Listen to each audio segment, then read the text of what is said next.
following is a presentation of the Reviewing Network Sports.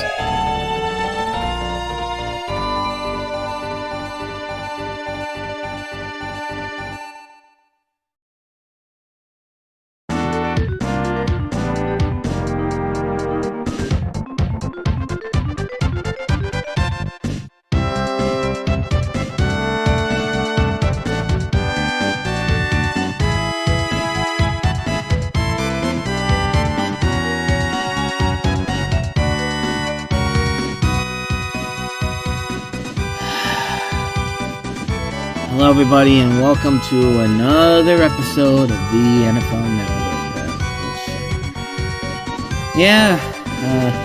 Kind of on a down note here, mostly because I had a bad day at work today. But before even that, we are coming off a very, very bad week of NFL football. I mean, my God, there are so many ways to describe how Week 10 was, but I think the best phrase we can use is from our good friend Calculon from Futurama. I think he perfectly sums up Week 10 as a whole. That was so terrible, I think you gave me cancer! That was one of the worst weeks of football I have ever seen in my entire life. Especially those primetime games, my God. Two games that the final score was 10-7, with teams that you would think would score more than 10-7. And then, of course, if you're here in Pittsburgh, then you had to deal with the torture of the Steelers completely shitting the bed once again in primetime, once again with Aaron Rodgers under center, which means they are now 0-3 with Rodgers under center as the quarterback for the Steelers in 2025. Yeah, so. But on top of that, just real bad games, real disappointing games all across the board, which are perfectly personified in this week's power rankings. And as you take a look and see, yeah, there is a lot of significant changes. A lot of teams that were up in the top 10 have dropped all the way down to the bottom.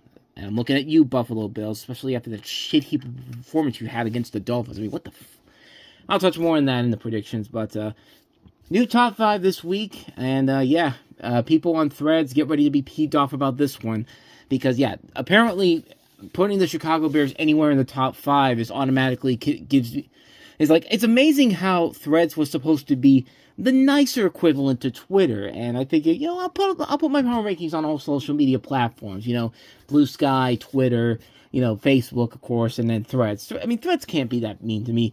No, they are pretty harsh on me when it comes to my power rankings. But like I said, my power ranking, for the way I do my power rankings, is very different from others. I don't do this, I go by a week to week basis here. I'm not doing this. This isn't the typical thing where I'm averaging out I'm doing it season overall. Like if a team loses, they go down here. No, if a team loses on my list, they go all the way down. This is a bi-weekly.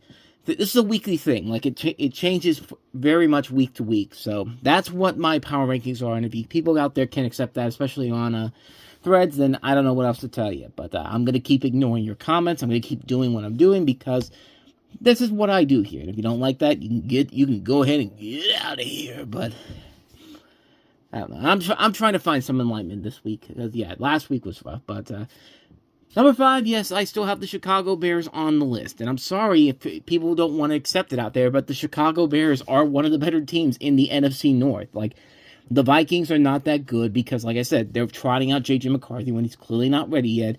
The Green Bay Packers can't score any points against anybody. And, next to the number 1 team that you see right there, they're the second best team in the division right now. And the Chicago Bears are doing everything they can, moving ahead with Ben Johnson and Caleb Williams there. I mean, they are moving ahead of schedule than most people expected them to do. And I mean, they're doing it against mostly lesser competition overall. I mean, they've been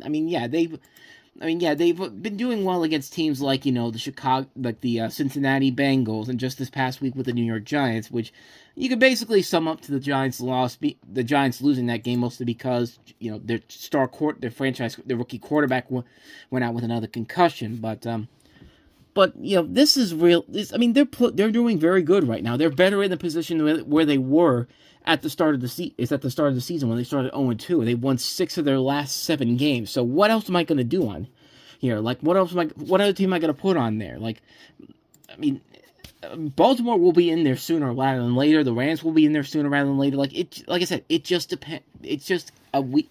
It's a week-to-week thing on this power rankings, as I said. But I put the Chicago Bears in there for the way they came back against the Giants. I mean, the Giants were really manhandling them for the most part, but in typical Giants fashion, they blew another double-digit lead, which led to the firing of their head coach, which we'll touch more on that coming up in the predictions in just a little bit here. But number 4, the Seattle Seahawks, who just continue to dominate and dominate and dominate. I mean, it was 38 to it was like 35 to 7 at one point.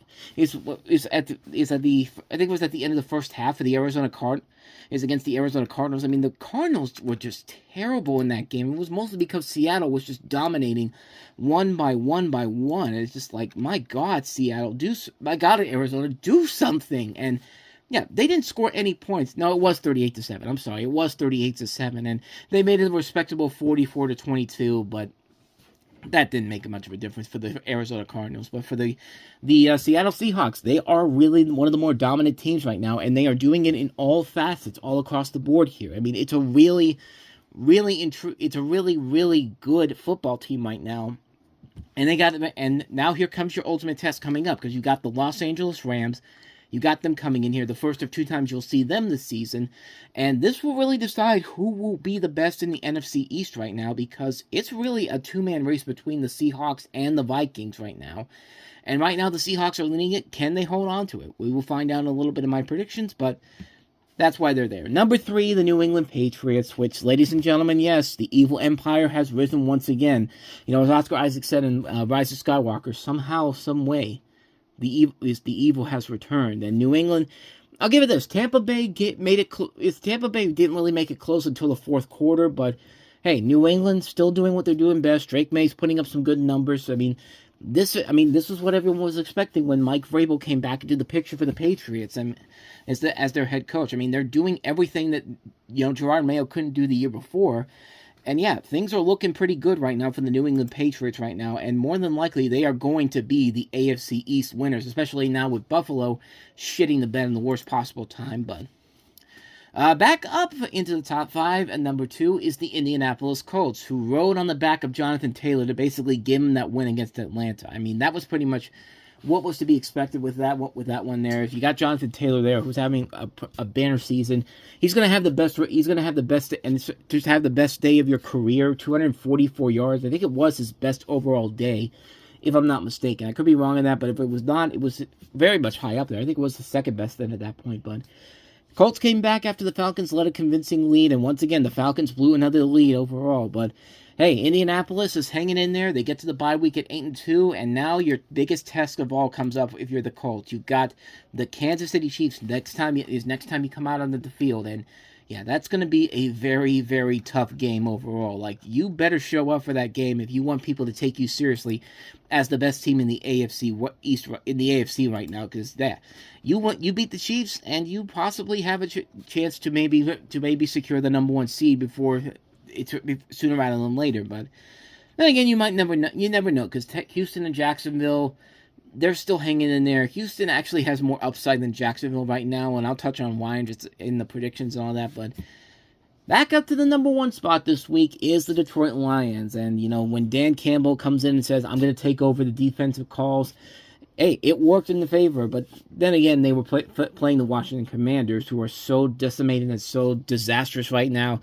This was pretty much a get-back game for them, and it's important to get this win because your next opponent is the Philadelphia Eagles, who won sloppily last night on Monday night against Green Bay, but they still won regardless of the mistakes of the offensive coordinator. But the Lions did what they did best. They're still hanging in there, and the hope is still there that not only can they win out and win the NFC North again, but we may finally get that Super Bowl we always wanted when Detroit's in there, and maybe Buffalo as well, but who knows? We'll see what happens there. But yeah, there we go. That's the top 5 overall, and you see the rest there.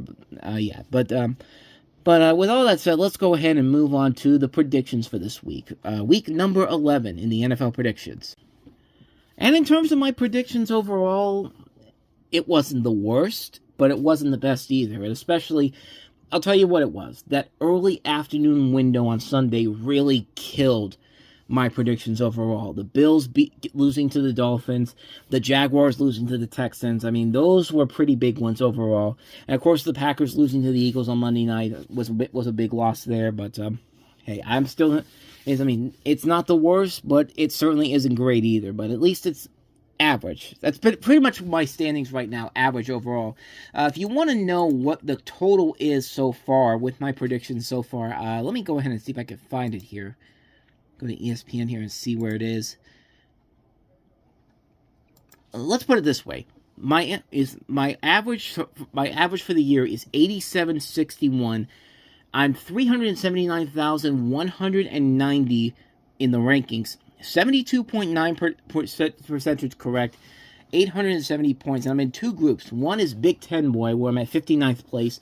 And then the Grossi Posse, Tom Grossi's group, 12,678th place. So that should tell you everything that you need to know about my standings as they are right now. Not good, not great, but passable.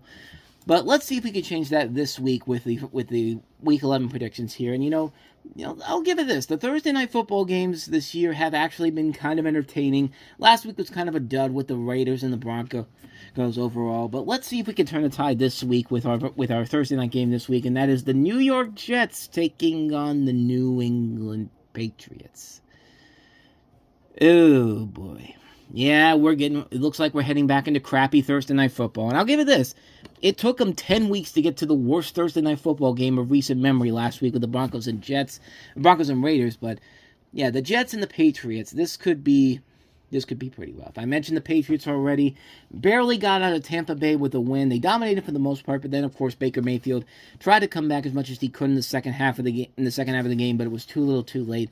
But how about the Jets? I mean, the Jets, I wrote them off weeks ago. I thought there was literally nothing they could do to secure any hope for the future. And I thought once they traded away some of their key assets like Sauce Gardner and Quinnen Williams, it was kind of like, okay, they know the season is over. It's time to move on. But they have won 2 straight, which is hard to believe. And they did it against teams that are not necessarily great, but at least have something there that makes these wins a little more convincing, like against Cleveland and against Cincinnati. I mean, those are two pretty stagnant wins, especially with the way they beat Cincinnati a couple weeks ago. I mean, that was, my God, but that's still etched in my memory banks. But the interesting thing about the Jets this past week against Cleveland was the fact that they won specifically because of A, their special teams, and B, their defense coming to play. Justin Fields didn't really do a whole lot until the score was very much way out of the league for the Browns in general. So there is a little bit of hope with them, but I'm still sticking with my deal of never picking the Jets ever again, because I know once I pick them and once I think, oh, maybe they're getting back on track, then they lay the biggest egg possible. And they might do that this week against New England, which is playing with house money at this point. I mean, like I said, this team could easily win the division before the month is over at this point, because I think Buffalo is going to struggle to the finish line here. I mean, they're going to have some wins here, but when you lose a game like that to the Dolphins, like, you really need to reevaluate your entire strategy here, Buffalo. But I'll get to the Bills later on here. But in terms of this game here, the Patriots and the Jets, I am going to say that New England will win this one pretty convincingly. I have them going at 9-2, and the Jets dropping to 2-8. I could pick the Jets here, but I know that once I pick them, that's when the hell breaks loose, and they lay the biggest egg possible. And then following that, we have our last Sunday morning NFL international game, this time in Madrid, Spain, where we have a matchup that is pretty much the equivalent of a roller coaster. It looked promising in the beginning, then it dipped down when we had those losses and those injuries to both teams, and then somewhat slowly but surely there's a little bit of hope for both teams coming into this game here. But it's Washington Commanders versus the Miami Dolphins. Now the Dolphins, yeah, they pulled off the biggest shocker of last week, beating the Buffalo Bills, who, the Dolphins had looked terrible all season long, but yet they stayed packed at the trade deadline. They didn't trade any key pieces except for Jalen Phillips, who's already paying dividends for Philadelphia, as we saw on Monday night. But, Jalen Waddle's still there. Devin Achane's still there. Who's another one they were going to trade? Is Bradley Chubb still there? Bradley Chubb is still there, right? Yeah, Bradley Chubb is still there. So they didn't really do a whole lot except move Jalen Phillips. And other than that, though, that's about it. But, it probably was the smartest move possible because they had probably their best overall game of the season. I mean, they mopped the Buffalo Bills looked terrible. They were the worst team I saw play last week, and that's saying a lot, but, you know, for a team like the Buffalo Bills, who had so much to play for, and the Miami Dolphins, who really didn't have a whole lot to play for themselves, they've won 2 of their last 3 games. And I'm not saying that they're going to be a playoff contender, but they could be a big spoiler for many of these teams coming up here. I mean, their schedule overall is pretty easy for them because you got this week against the Commanders. Then you get a bye. Then you go against the Saints, which they're not really good right now. You've got the Jets. You've got the Steelers, who are collapsing at a spectacular rate. Then you got Cincinnati, which could be a very intriguing matchup, especially if Joe Burrow comes back. Then Tampa Bay and New England. I mean, this is a team that could be spoilers and killers to many many playoff contenders here. But I mean, it's too soon to tell right now. And you know, this wouldn't be the first time they've done this. Remember, 4 years ago they were 1-7 coming into that Baltimore Ravens game on Thursday night, and they beat the Ravens then, and almost went on a streak that literally almost got them into the playoffs. But unfortunately, it wasn't the case, and they eventually fired Brian Flores in favor of Mike McDaniel. But the Dolphins are at least sturdier than the Commanders right now, which, holy mother of God, what a collapse this team has had. Like, seriously, Jaden Daniels was the glue that was holding that team together, and as soon as he went out, it was just like, it was game over at that point. There was no way this team was ever going to come back. And yeah, this was a game that was just a disaster on so many levels. It just felt like a mess overall.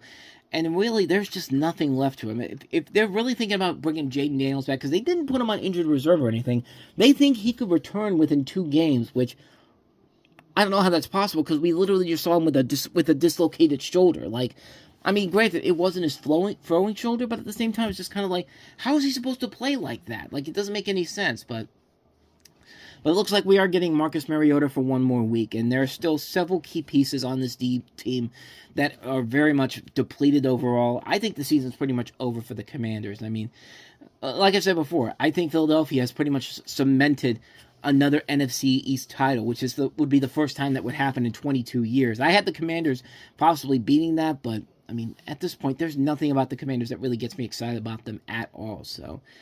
And this one here, I'll go with the hot hand. I'll go with the team that's won more games than the other, and that's the Dolphins. I mean, the Dolphins, even if it's an ugly game, I think the Dolphins go in there. They prove to everybody that, hey, our season's not over yet, even though you got a long way to go before you're considered to be anybody that could be a playoff contender. But, hey, at least you keep your season afloat here. I got the Dolphins going 4-7, and the Commanders dropping to 3-8. Next up, you've got the Atlanta Falcons hosting the Carolina Panthers. You got the Carolina Panthers hosting the Atlanta Falcons. The last time these two teams met, Carolina blew them out 30-0 after a strong performance against Minnesota on Sunday Night Football, and then 2 consecutive wins against the Commanders and the Buffalo Bills. Since that Bills game, they have lost 4 straight. They took the Falcons took the Colts to overtime in Berlin. Of course, Jonathan Taylor pretty much spoiled the party, even though they had the big lead early on, and Colts basically ran away with the victory in that one. They're going to be taking on the Carolina Panthers, who are still a very mixed bag. I mean, this was a team that was coming into the game last week against the Saints, looking like a team that could be a possible playoff contender. I mean, they were going in there to play the 1-win New Orleans Saints, and yet the Saints really just kind of dominated in that game overall and actually got the win, and nobody really was expecting that. Just like, where was this New Orleans Saints team all season long? Is it really because of Tyler Shook, or was it really just because Carolina's just a mixed bag of a football team? I mean, Carolina's had some pretty good wins this year against teams that most people would think that, okay, they should beat these teams, but they beat Atlanta, they beat the Cowboys, they beat the Packers, and you know, it's a really weird situation here. And yeah, it could be a team. The problem is with this game is that you don't know exactly which Falcons team is going to show up or which Panthers team is going to show up. Are we going to get that same Panthers team that beat the Packers a couple weeks ago? Or are we going to get the same Falcons team that played these Panthers in week 3 and didn't do anything? Like, it's really tough to say, and it's really hard to pick a winner here. It's a real pick 'em in this one here, but because it's in Atlanta, I am going to go with the Falcons to win this one. I think it will be a very ugly game. I think it'll be a close game overall, but I think Atlanta will get their revenge against the Panthers for the 30-0 blowout at the start of the season. I just feel like the home field advantage will help them this time around, but they got to use their star players to great effect here. But the Panthers could win this one too and could move back above 500. I mean, it's entirely possible that could happen. But I am going to go with the Falcons to beat the Panthers to go to 4-6. Panthers would drop to 5-6. Like I said, a real pick 'em here. It could really go one of two ways. But I'm going with the Falcons just because of the home field advantage. And then we've got a very intriguing matchup here. We've got the Tampa Bay Buccaneers going to Buffalo to play the Buffalo Bills. I've already talked about the Buffalo Bills and how terrible their team was this week. I mean, to go into Miami in a game that is, at this point, you're desperately trying to stay ahead of not only the Chiefs, but also the Patriots, who are now coming back in full swing here. And to lay that big of a goose egg like that with one of your worst performances ever, excuse me, but yeah, it was a mess. It was a disastrous mess on so many levels for the Bills, and that might be a killer right there if they can't get back on track here, because they're facing a Tampa Bay Buccaneers team who tried to stick with it with the Patriots in the end, but it didn't matter because Travion Henderson ran the ball back 69 yards for the touchdown in the final seconds, basically killing all hope of a Tampa Bay win. And Tampa Bay really is missing Mike Evans. They're really missing a lot of key players on there. Baker Mayfield cannot be your only answer for this football team. And I think this team knows it at this point. And Tampa Bay will try their best to stick with it here, but it's just going to be really tough to do with all these injuries out here. And that would open the door for like the Carolina Panthers or the Falcons to get in there, which will be it's a very intriguing situation overall here. And it's going to be really interesting to see how this pans out in general. This could be a really good football game between these two teams, but I think the Buffalo Bills are in such a desperate need of getting a win, getting back on track quickly, because they're running out of free chances here. I mean, the Patriots are going to keep winning. The Dolphins are getting back up there, so your time is running out here if you're Buffalo. So yeah, I think Buffalo will bounce back from this one here. I think the injuries will just be too much for the Tampa Bay Buccaneers to handle with this one. I'm going to go with the Bills to go to 7-3 and Tampa Bay dropping to 6-4. So following that, we have got the Houston Texans taking on the Tennessee Titans. This is in Tennessee. Tennessee is coming off their bye week, and they are just waiting for the season to be over because, let's be honest, the season has been kind of rough on so many levels, and it's not getting any better. Last week and the last time we saw them, they made it close against the Chargers, but it just wasn't enough in the end for the Tennessee Titans to get the win. And like I said, they're just waiting for the season to be over, it looks like. But the Texans right now are kind of in an intriguing situation. They have won 4 of their last 6 games. They almost lost a game to the Jaguars. They were down, I think they were down 36 to 20 to 10, I think it was, if I'm not mistaken. Oh no, 29 to 10. I'm sorry. I'm getting the score mixed up here.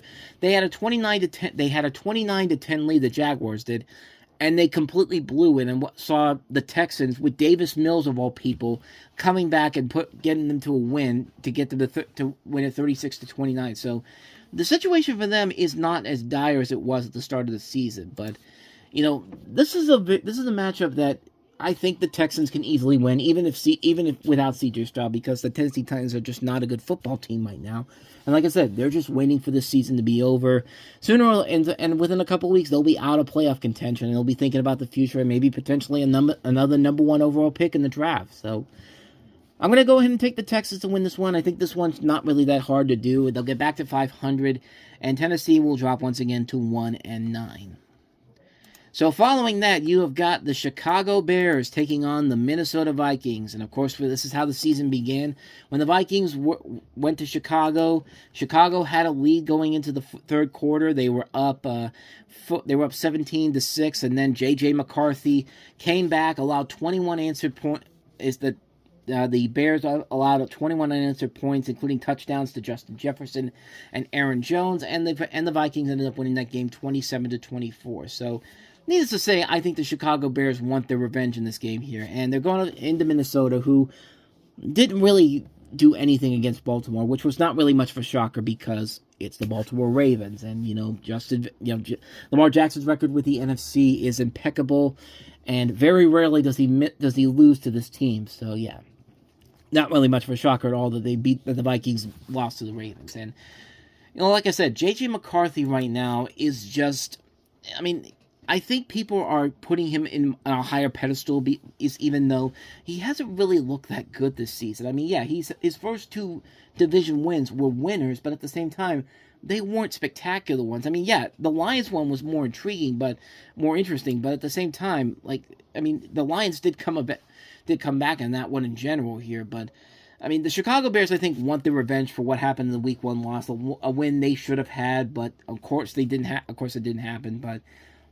This could be a very intriguing matchup here. I just don't trust the Minnesota Vikings right now. They don't look very good. I think they're putting too much on JJ McCarthy to do well right now. This is still only his, what is it? This is only his 1, 2, 3. I'm trying to remember. This is only their 6th game with J.J. McCarthy under center, and I don't think he's just ready yet. He needs to find that big breakout game overall, and I don't think he's gotten it yet. I really don't think he's gotten it overall, and I don't think it's going to happen with this one here. So, yeah, I'm going with the revenge factor in this one here. I think the Bears will win this one to get to 7-3, and the Vikings drop to 4-6. I just don't feel comfortable about the Minnesota Vikings going in, about the Chicago Bears. What am I trying to say here? I don't feel comfortable with the Minnesota Vikings sweeping the Bears this season. Let's try that. There we go. Following that, we have got the Green Bay Packers going out to New York to take on the Giants. New York, your nightmare is over. Brian Daboll has been fired. I said at the beginning of the month he was not going to be the head coach by the end of the month, and sure enough, it only took 10 days into November 2025 for Brian Daboll to get the axe. And really, it was time, man. The guy was just not getting the job done. I really don't think it was all his fault. I think a lot of the injuries really were just. What else are you supposed to do? And unfortunately, your franchise quarterback of the future got a concussion, and Russell Wilson had to come in that game against the Chicago Bears. Of course, you were going to lose that game. So yeah, it's a tough situation here. Mike Kafka is the interim head coach for the New York Giants.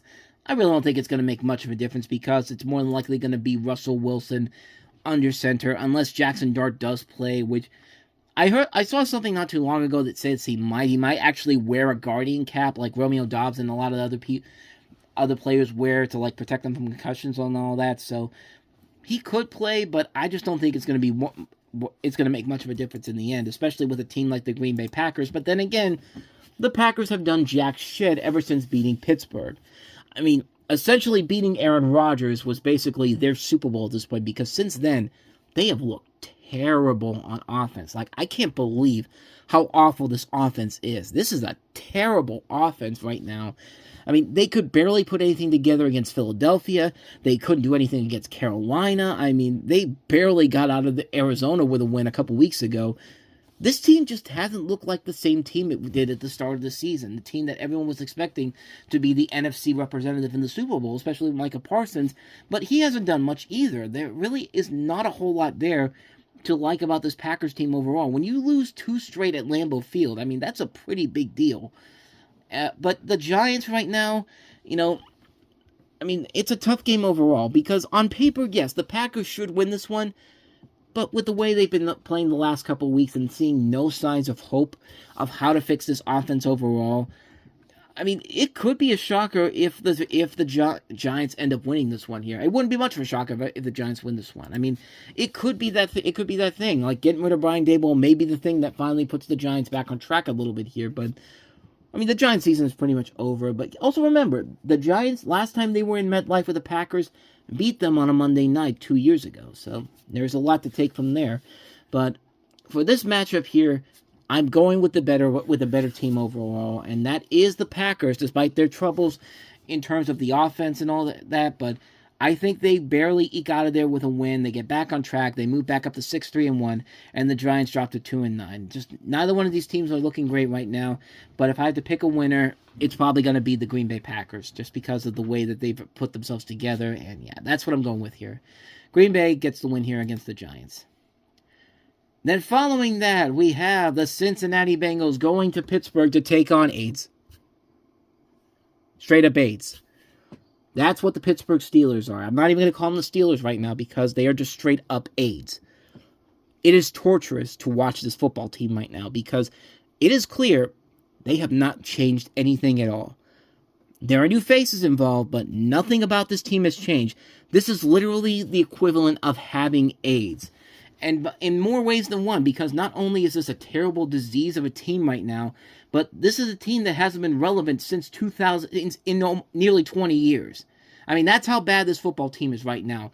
This team is such a cluttered mess. Against the Chargers, they looked lifeless. Like what happened to this football team? What happened to the same team that knocked out the Colts a week ago? Like, it's not there. It's not there anywhere. Like, you could put the blame on Aaron Rodgers, which, yeah, you could do that as well, but the blame has to go back up to Mike Tomlin and Omar Khan. I'm sorry, it just has to at this point. Like, this really is the time that the Steelers need to cut the cord with what Mike Tomlin started to do. Like, start everything over from scratch. Like, draft a quarterback high in the first round. Right? Because look at their schedule at this point. I've talked about this before. You know, Cincinnati, at Chicago, Buffalo, Baltimore, Miami, at Detroit, at Cleveland, at Baltimore. Where is the win for this football team in the future? Nowhere. I do not see a single win in the next 8 weeks that really says they could get back on track here. They could get to the playoffs. They could get that winning record. I don't see it.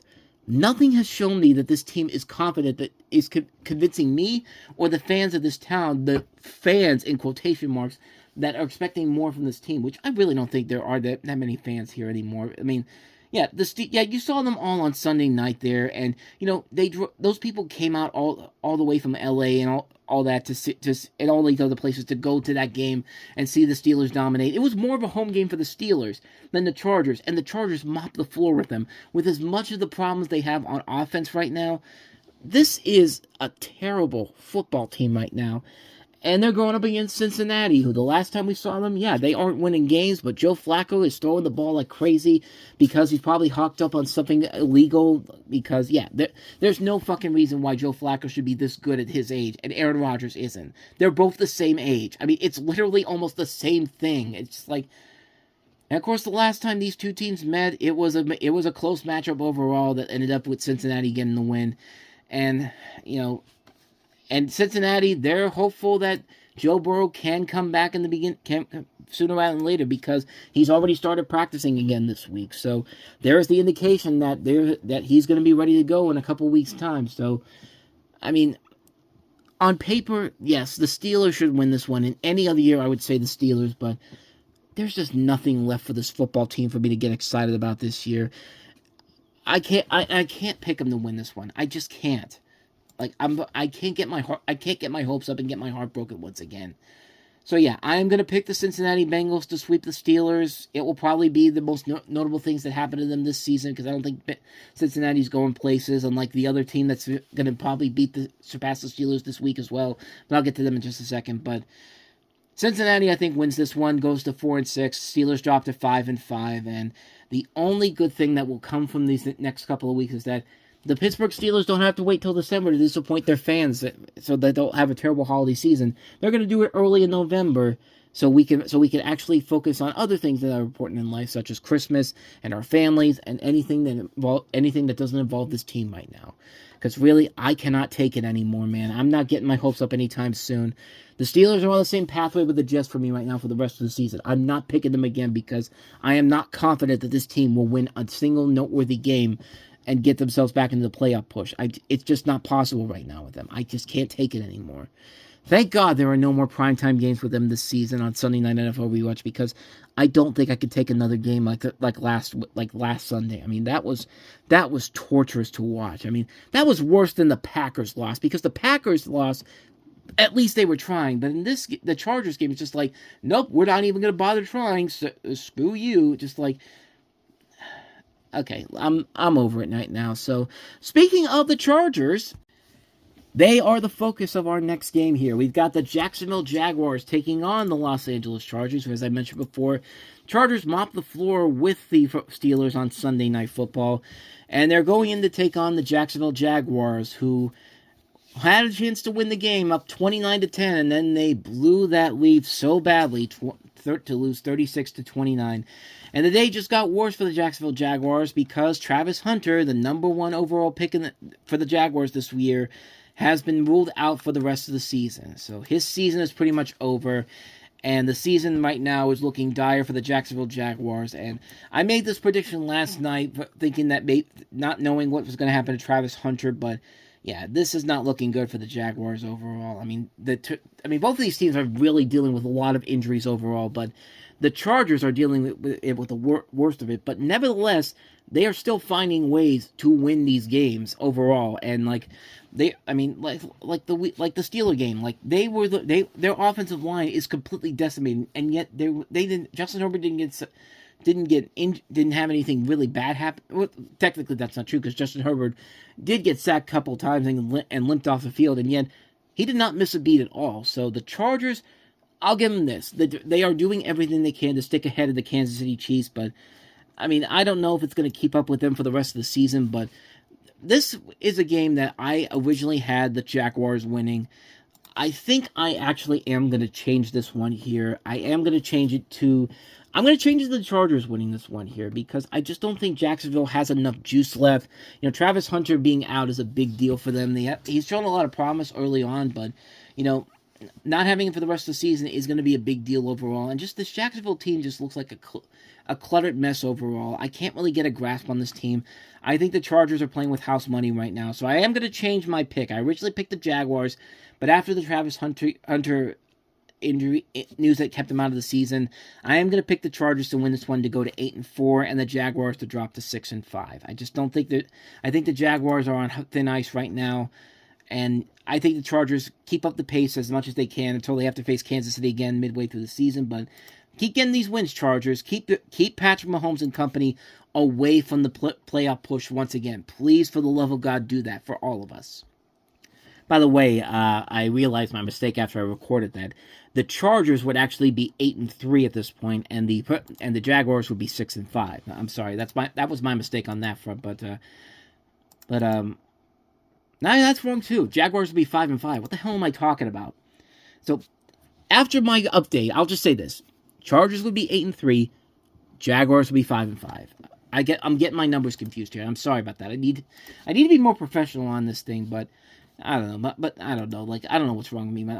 I'm just, like I said, I had a bad day at work, so it's just like I'm all flustered right now. But anyway, let's go ahead and move on to the next one we have here. And this is a good matchup here. We've got the Seattle Seahawks going to Los Angeles. No, actually, it's the Rams going out to Seattle and going against the Seahawks. Both of these two teams, these are the two hottest teams right now in their respective division. You know, I mean, these two teams are really good. They are really showing their stripes. We talked about the Seahawks already, but the Rams are playing good football. Matthew Stafford playing some of the best football of his career. You know, finding that momentum once again. They are one of the hot teams right now. And this is a very tough game overall. Going to Seattle has proven to be very tough for anyone that comes in there. But if there's one team that I think can go in there and get the win, probably the Rams. I mean, the Rams, I think, are a good enough team that could go into Seattle and get a win in that matchup overall. And once again, I'm getting it all confused here because it's the Rams hosting the Seahawks and the Jaguars hosting the Chargers. The Chargers are going to Jacksonville. Good Lord, I'm just out of it right now. I'm just out of it today, man. I'm sorry about this. Okay. Yeah, okay, so just to be clear, Jaguars hosting the Chargers in Jacksonville. Seahawks going to Los Angeles to take on the Rams. Okay? Have we gotten that straightened out? Good. Bottom line here, this is a very tough game, and because it is being held in Los Angeles, I think the Rams go into this game and get the win in this one here. I think it's going to be a very close matchup between these two teams. It can go one of two ways. Both teams are really good right now, but I think the home field advantage will help the Rams out in this one big time. I'm going with the Rams to go to 8-2. Seahawks to drop to 7-3, so I can go ahead and stop the confusion and get back to some normalcy here. I mean, good Lord. I've never been so jumbled in my entire life. But this is what this week has done to me, people. Following that, we have got the Cardinals hosting the San Francisco 49ers. This is the second time these two teams have met this season. Week 3, of course, was the one where the Cardinals were 2-0, so were the 49ers, and it basically came down to the 49ers winning it on a field goal to knock off the Cardinals' winning streak. And ever since then, they have been so lackluster. They have lost games in heartbreaking fashion. And, they got that win against Dallas on Monday night, but then they got destroyed by Seattle on Sunday. And they're heading, and they have the advantage this time around, having the home game in Arizona. But they are facing a San Francisco 49ers team who still finds ways to win these games, despite the team losing a lot of different people on injuries. Drake Greenlaw, Aaron Banks, Talana Hafanga, Travarius Ward. I mean, this team has been so decimated, and yet somehow, someway, they still find wins. And they will probably find a way to win this one against Arizona. I mean, I feel like that's the way it's going to go here, because Arizona right now is just such a jumbled team overall. They're playing better with Jacoby Brissett, but they're not that great either. I mean, they only have one win ever since the 49ers and Cardinals met the last time around. So I don't expect that to change this time around here. I think Arizona's outnumbered in this one here. San Francisco, I think, will barely get out of this one with a win. Give the 49ers the 7-4 start. Cardinals dropping to 3-7. And then we've got the Cleveland Browns hosting the Baltimore Ravens for their second matchup of the season. Of course, Cleveland was in Baltimore earlier in the year when Joe Flacco was the Cleveland Browns quarterback. And, of course, Ravens won that game. That was the only game they won before the bye week. Ever since the Ravens came back, though, they have been dominant all across the board. The defense is getting better. Lamar Jackson is back to form. And all hell is broken loose for the Steelers fans who are hoping that they could somehow get these important wins until Lamar Jackson came back.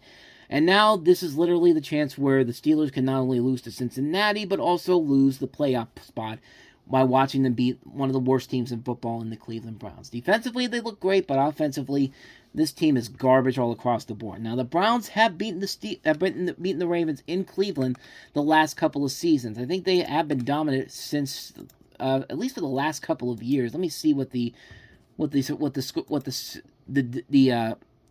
matchup total has been. They've won 3 of their last 4 in Cleveland, the Browns have, against the Ravens overall. So we got this matchup here. So that's the only thing this team has going for them going into this game. But the offense has looked terrible. The team has really just not been as good as they should have been.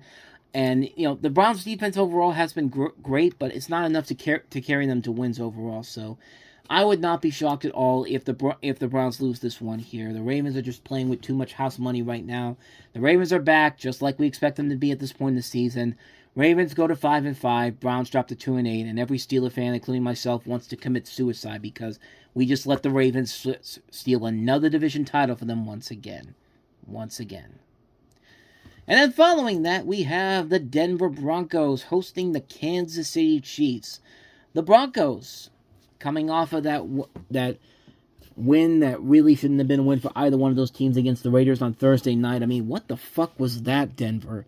I mean, the Denver Broncos, just like the Packers, they were a team that were looking very promising early on in the season, getting these big wins overall. But the last 2 weeks, they have just been slugging along here. They barely got out of Houston with a win a couple weeks ago.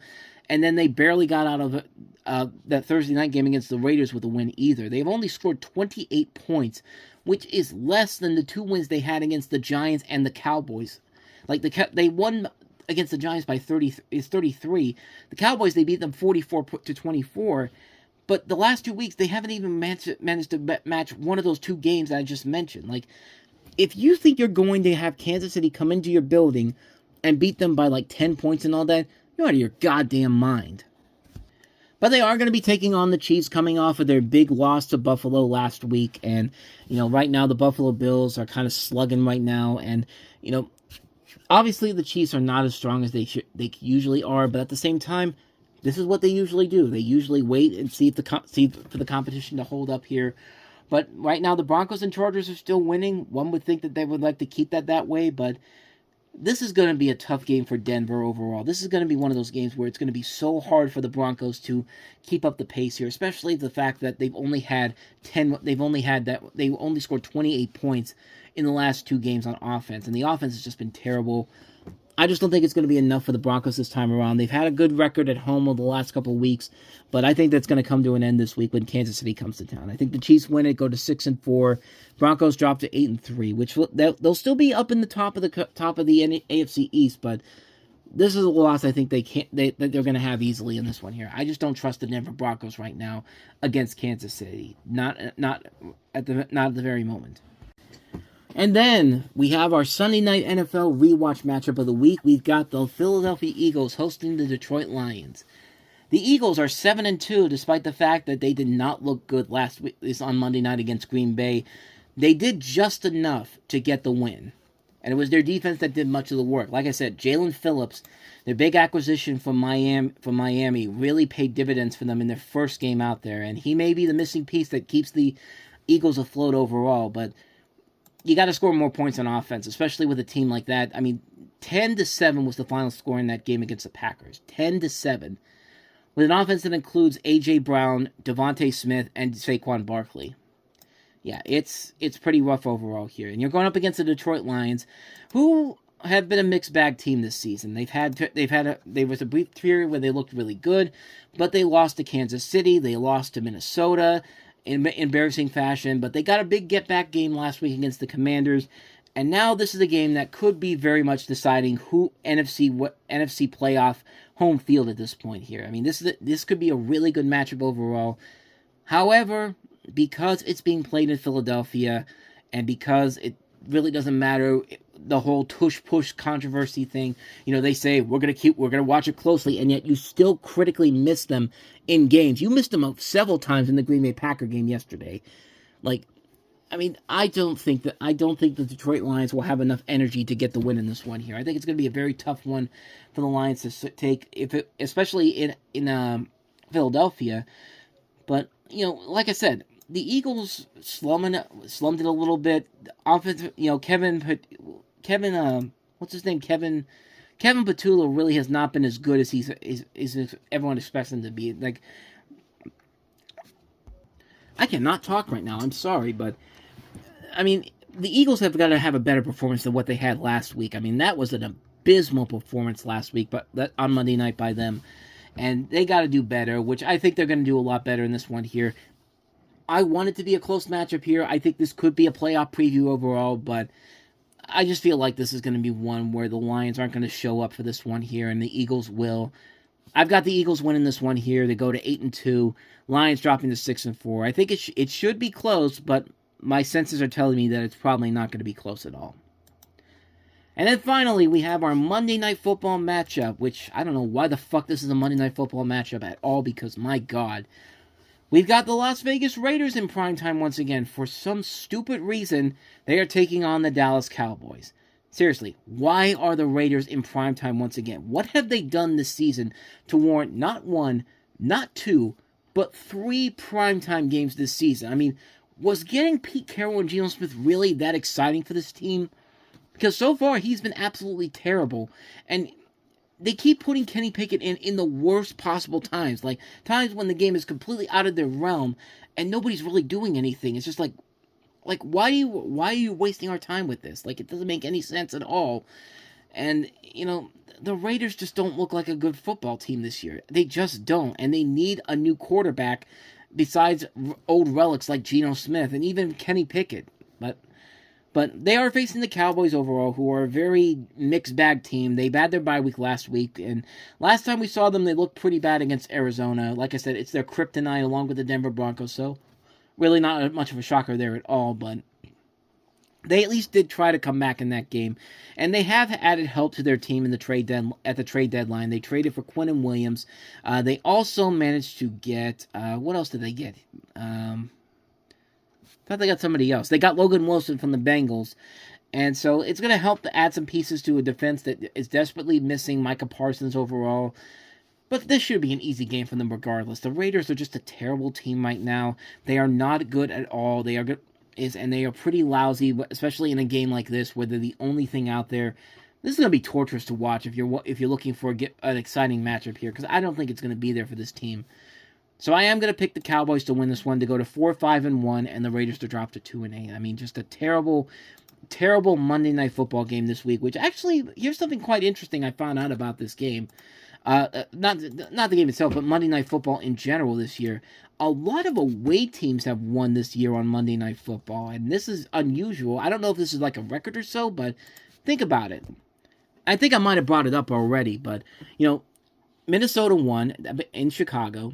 Tampa Bay won in Houston. The Chargers won in Vegas. Detroit won in Baltimore. And then we had a little bit of a stretch of home teams winning, with the Dolphins beating the Jets, Broncos beating the Bengals, Jaguars beating the Chiefs, Falcons beating the Bills. But then the Bears win in Washington, and then Arizona wins in Dallas, and Philadelphia wins in Green Bay. So, like I said, I don't know what the record is overall, but it's got to be some kind of a record going on here with this with these teams that hosting these games, and then the away teams coming in overall. And I think this one coming up is going to be another one too.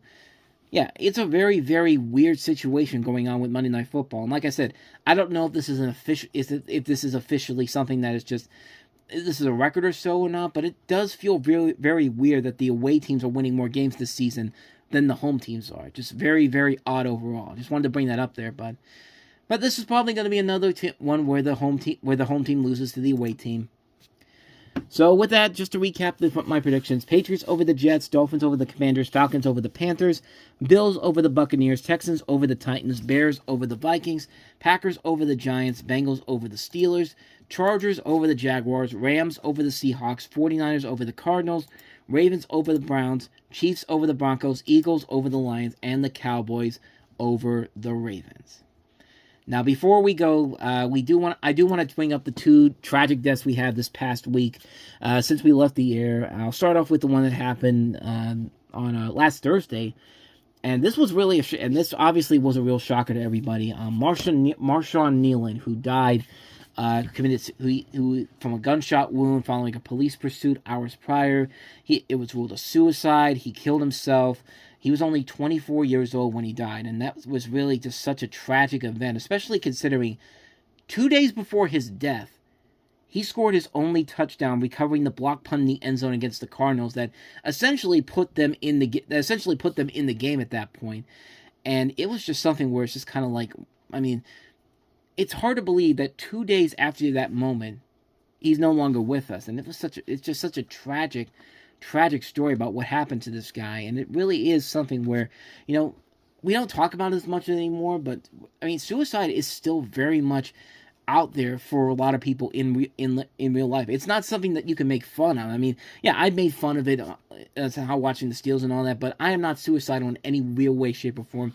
But I know there's a lot of people out there that are, and it's just unfortunate, man. It's just unfortunate what happens here. This is stuff that you really, you really have to do everything you can to try to help these people, even though you don't really know how to do it, but especially with this case here. But just a tragic situation with this guy. A guy who lost his mother 2 months before he was drafted, and he still carried her ashes with her.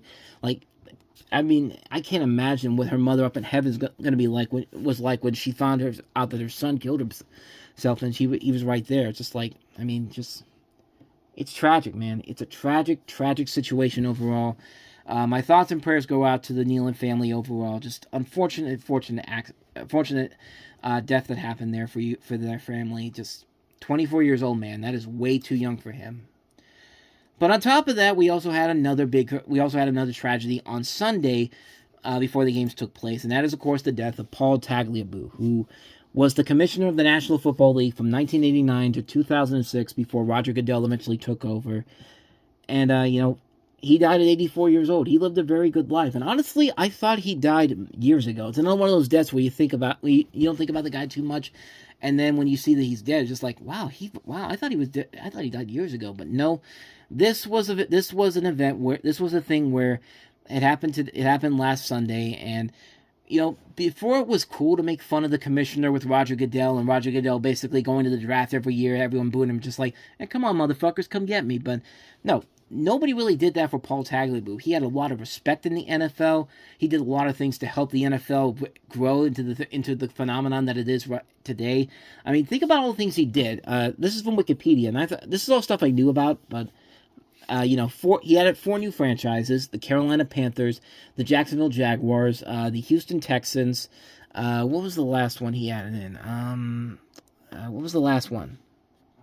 And the Baltimore Ravens, of course. He added them in there. He kept the Saints in New Orleans following Hurricane Katrina. There were 4 franchises that essentially moved cities.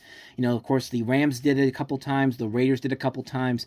Who else? The Texans, the Oilers moved to Tennessee to become the Titans. You had, he took a hardline stance. He postponed games following the September 11th attacks. He took a hardline stance against the state of Arizona for failing to recognize Martin Luther King Jr. Day as a holiday. So essentially, he moved the '93 Super Bowl from Arizona to California.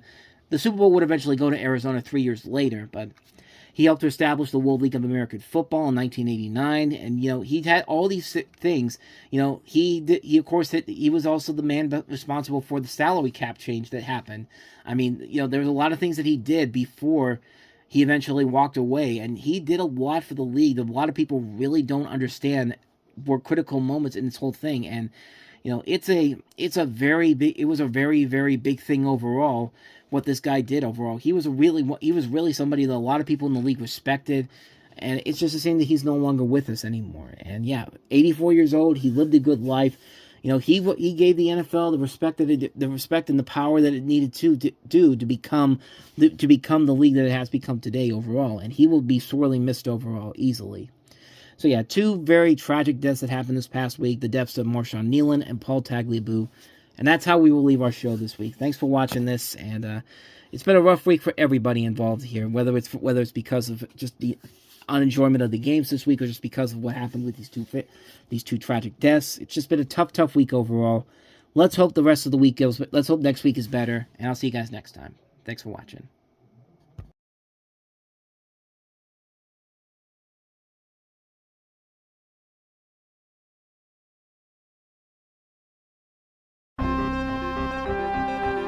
The following has been a presentation of the Reviewing Network Sports.